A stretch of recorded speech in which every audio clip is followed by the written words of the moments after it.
Doctor Babasaheb आंबेडकरांच्या 134व्या जयंतीचा जगभरात उत्साह। नागपूरच्या दीक्षाभूमीवर आणि दादरच्या चैत्यभूमीवर अनुयायांची गर्दी। राज्यपालांसह मुख्यमंत्री आणि दोनही उपमुख्यमंत्र्यांकडून अभिवादन। देशासह राज्यभरात डॉक्टर बाबासाहेब आंबेडकर जयंतीचा उत्साह। संसद भवन परिसरात राष्ट्रपती द्रौपदी मुर्मू आणि पंतप्रधान मोदींसह विरोधी पक्षनेते राहुल गांधींकडून महामानवाला अभिवादन।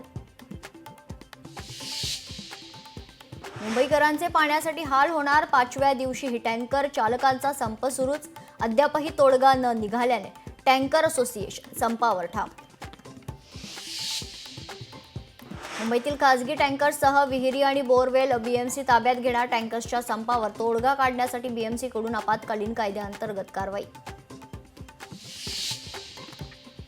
शेतकऱ्यांना दिवसा 12 तास वीज देऊ। वर्ध्यात मुख्यमंत्री देवेंद्र फडणवीसांचं आश्वासन। विजेचं बिलही कमी होणार, फडणवीसांचं वक्तव्य।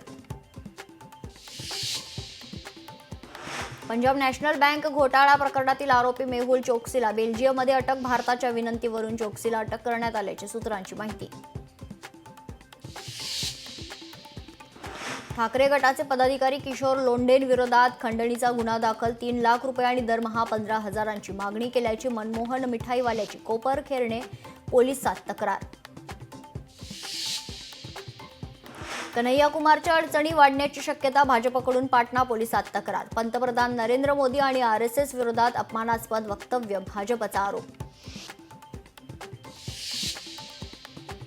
इतिहासात पहिल्यांदाच पंढरपूर ते लंडन विठुमाऊलीची दिंडी। 22 देशातून प्रवास करत विठ्ठलाच्या पादुका पोहोचणार लंडनमध्ये।